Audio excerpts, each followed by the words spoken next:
بندہ متبع سنت ہوتا ہے، متبع سنت ہوتا ہے، وہ نہ یہ کہ شیاطین پر بلکہ اجنہ پہ بھی بھاری ہوتا ہے، اجنہ پہ بھی بھاری ہوتا ہے۔ اس لیے پوری کوشش اس بات کی کریں کہ قدم قدم پر اللہ کے محبوب صلی اللہ علیہ وسلم کی سنتوں کو اپنی طبیعت ثانیہ بنا لیں۔ بھئی چپل تو مجھے اور آپ کو پہننی ہے، چاہے دائیں میں پہن لیں چاہے بائیں میں پہن لیں، تو ہم ایسے کیوں نہ پہنے جیسے آقا صلی اللہ علیہ وسلم نے پہنی، کہ دائیں میں پہلے پہنے بائیں میں بعد میں پہنے۔ جب تک یہ چپل پہنے رہیں گے اتباع سنت کا اجر ملتا رہے گا۔ جب نکالیں تو بائیں سے پہلے نکالیں، دائیں سے بعد میں نکالیں، جب تک نکلی رہیں گی سنت پر عمل کرنے کا اجر ملتا رہے گا۔ کوئی بندہ رات کو اپنے کپڑے نکال کر ہینگر پہ لٹکاتا ہے، کھونٹی پہ لٹکاتا ہے، تو شیطان، روایت میں ہے کہ شیطان ان کپڑوں کو استعمال کرتا ہے اور اثرات چھوڑتا ہے۔ اب کوئی غلیظ آدمی، میلا کچیلا گندا، 5-6 گھنٹے ہمارے لباس کو پہن کر ہمیں واپس دے کہ آپ پہنو، تو ہمیں کتنی کبیدگی ہوگی اس لباس کو پہننے میں۔ شیطان جیسا غلیظ ملعون اگر ہمارے لباس کو استعمال کرے اور ہم اس کو پہنے تو کیا کیا اثرات مرتب ہوتے ہوں گے، کیسی کیسی شہوات کی کیفیات بنتی ہیں، کیسی کیسی ہیجان کی کیفیات بنتی ہیں۔ اور اس کا حل کتنا آسان ہے، اللہ کے محبوب صلی اللہ علیہ وسلم فرمایا بسم اللہ کہہ کے لٹکا دو۔ بسم اللہ کہہ کے جو بندہ اپنے کپڑے کو لٹکاتا ہے اللہ تعالیٰ شیطان کے شر سے محفوظ فرماتا ہے۔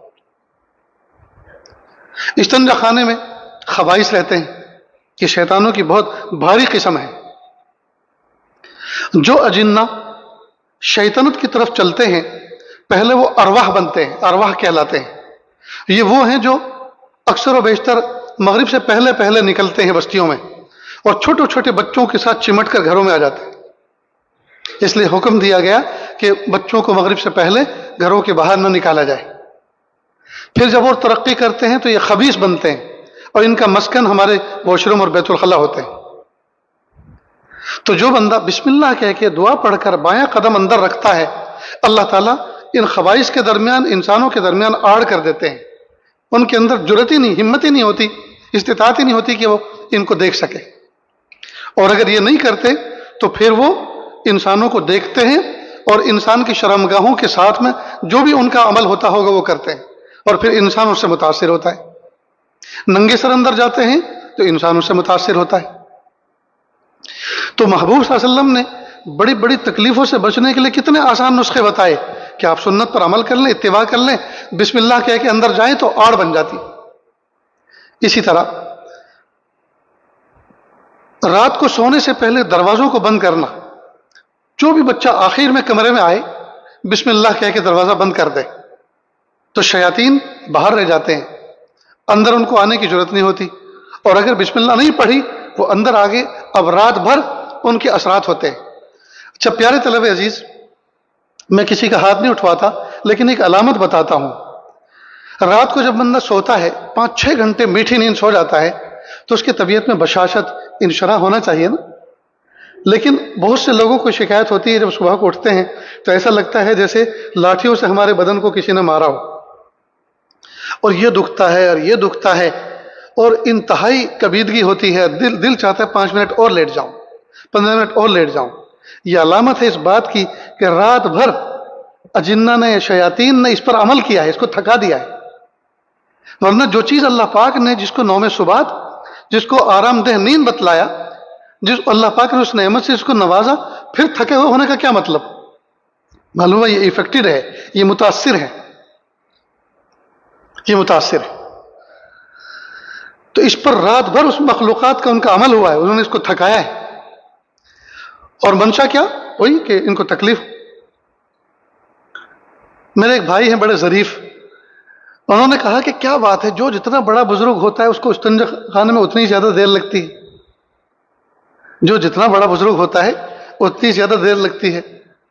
اب جو ہمارے انتظامیہ دوست احباب ہیں وہ تو اچھی طرح جانتے ہوں گے، طرح طرح کے مہمان آتے ہیں، اکابر اصاغر ہر طرح کے ہوتے ہیں جی۔ بہت سے ہمارے اکابر مشائخ تو ایسے ہیں کہ انہوں نے استنجا خانے کا جو ہے لباس الگ رکھا ہوتا ہے کہ وہ لنگی پہن کے جاتے ہیں، باہر نکلتے ہیں، کافی دیر بیٹھنے کے بعد پھر جاتے ہیں، پھر آتے ہیں، پھر نماز کا لباس پہن کے، یہ ان کا تقویٰ ہے۔ لیکن ہمیں تکلفات لگتے ہیں، اور دیکھنے والا کہتا ہے کہ جو جتنا بڑا بزرگ ہے اس کو استنجا خانے میں اتنی دیر لگتی ہے. اور ایک بات اور انہوں نے بتائی کہ جو جتنا بڑا بزرگ ہوتا ہے اس کے تکیے کے کنارے معجون، شربت، دوائیوں کے ڈھیر لگے رہتے ہیں. میں اسی سے سمجھ جاتا ہوں کہ یہ بڑا بزرگ ہے، کوئی یہ بڑے اکابر ہے. اب یہاں تک تو تھی یہ بات ظرافت کی، لیکن پیارے طلبہ عزیز آپ کو بتاؤں یہ ایک حقیقت ہے. جو جتنا بڑا بزرگ ہوگا شیطان اور یہ مخلوقات اتنا ہی زیادہ ان کو پریشان کرتی ہیں. کیوں؟ تاکہ استنجا خانوں میں ان کو دیر لگے، ان کا دل اندر ہی اندر کڑتا رہے، تو ان کو کڑنے پر، تکلیف پر وہ خوش ہوتے ہیں. پھر ان کی امیج گھٹے. سب تو صف اول میں نماز پڑھیں گے، صف آخر میں اور مسبوق بنیں گے. سب کہیں گے یہ کیسے بزرگ کہ آخر میں نماز پڑھی اور رکعت نکلی. اس کا مطلب تہجد بھی غائب اور سنتیں بھی غائب ان کی، تاکہ ان کی امیج گھٹے، ان کی باتوں میں پھر لوگ ان کو مؤثر نہ سمجھیں. جی یہ اس کے مقاصد ہیں. اسی طرح پیارے طلبہ عزیز جتنی بھی جسمانی بیماریاں ہیں، ان بیماریوں کے پیچھے ابتداءً شیطانی عمل دخل ہوتا ہے. حدیث پاک میں ہے اللہ کے محبوب صلی اللہ علیہ وسلم نے فرمایا الشیطان یجری کمجرى الدم او کما قال علیہ السلام، شیطان رگوں کے اندر خون کی طرح دوڑتا ہے. تو جب وہ خون میں شامل ہوگا اور دوڑے گا تو بلڈ پریشر بڑھے گا. جب بلڈ پریشر بڑھے گا اور مسلسل بڑھا رہے گا تو کڈنی پر اثر پڑے گا. کڈنی فیل ہوگی تو ڈائلیسس کا مریض بنے گا. اب ڈائلیسس ہم سمجھتے ہیں جسمانی بیماری ہے حقیقت میں اس کے پیچھے عمل ابتدائی شیطان کا. بلڈ پریشر بڑھے گا، جذبات قابو میں نہیں ہوں گے، غصے کے جذبات ہوں گے، منہ میں سے جھاگ نکلیں گے، گالیاں دے گا، بیوی کو طلاق دے گا. جی استاد ہے تو شاگردوں کو کوسے گا، نہ جانے کیا کیا، اس لیے کہ پتہ نہیں کون سے آسمان پر غصہ ہے، کتنا بلڈ پریشر بڑھا ہے. اور اگر کوئی رگیں نازک ہوگی تو پھٹ جائے گی، برین ہیمریج ہوگا. اب یہ سب چیزیں ہم سمجھتے ہیں کہ ان کی طبیعت میں غصہ فلاں ہے، لیکن یہ اثرات ہیں ان مخلوقات کے. لیکن الحمدللہ ثم الحمدللہ باوضو ہوں، خانہ خدا میں بیٹھا ہوں اور مہمان رسول کے مجمع میں بیٹھا ہوں. جی اللہ کا شکر ہے ان میں سے کوئی ایک چیز بھی ایسی نہیں ہے جو قابل عمل نہ ہو، یعنی جس پر جو ہے عمل کر کے جس کو قابو نہ کیا جا سکتا ہو. کئی مرتبہ ہم یہ سمجھتے ہیں کہ یہ چیز جب کسی کو لاحق ہو جاتی ہے تو جان چھوٹنا مشکل ہے.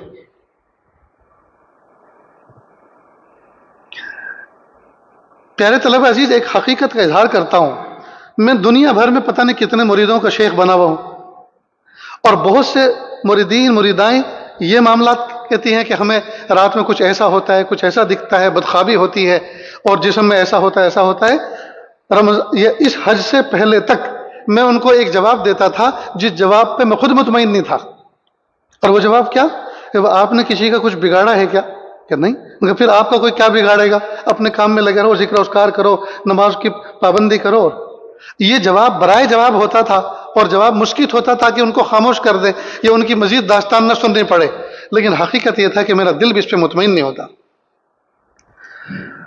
یہاں تک کہ امت میں اس وقت حالات ایسے ہیں کہ جو افیکٹڈ ہیں، متاثر ہیں، جب ان کے علاج نہیں ہو رہے تو پھر وہ اغیار کے پاس جا رہے ہیں اور ایسے ایسے کام کر رہے ہیں کہ جن کو کہتے ہوئے شرم آتی. بہت ساری برقع پوش عورتیں ایسے سادھوؤں کے پاس جا رہی ہیں جو ان سے کہتے ہیں کہ شمشان گھاٹ کی راکھ لاؤ اور ان کو اپنے پستانوں پہ لگاؤ تو جو تمہیں دودھ نہیں آ رہا، بچہ جو بھوکا رہتا ہے، دودھ نہیں اتر رہا، تو اس سے دودھ اترنے لگے گا. اور ان تمام کے تمام اعمال میں استمداد بالشیطان ہے. اور شیطان کچھ ان کی مدد کرتا ہے اور کچھ ظاہر ہو جاتا ہے تو وہ خوش ہوتے ہیں کہ دیکھو علماء کے پاس گئے، صلحاء کے پاس گئے، ان سے کچھ نہ ہوا اور ان سے کام بن گیا. تو کئی مرتبہ تو ایمان کے جانے کا خطرہ ہے. پیارے طلبہ عزیز، یہ جو میں نے اپنے بھائی کی ظرافت کا واقعہ سنایا، خود مجھے کئی سال سے ایک تکلیف تھی کہ اس طرح سے میں آتا تھا استبرا کر کے مکمل اطمینان کے ساتھ وضو کر کے پھر کسی صوفے پہ گدے پہ کہیں بیٹھتا تو لگتا کہ قطرہ نکل گیا. پھر جاتا، پھر جگہ کی پاکی اختیار کرتا اور پھر وضو کرتا دوبارہ، تو اچھی خاصی اس میں تکلیف ہوتی تھی. اس حج میں ایک اللہ کے ولی سے میری ملاقات ہوئی تو انہوں نے اس موضوع پہ یہ جو باتیں میں آپ کے سامنے ذکر کر رہا ہوں یہ ان کی گفتگو کا خلاصہ ہے اور کچھ میرے تجربات ہیں. تو انہوں نے مجھے ان کی طرف سے ایک عمل مجھ تک پہنچا اور انہوں نے اس کی مجھے اجازت بھی دی.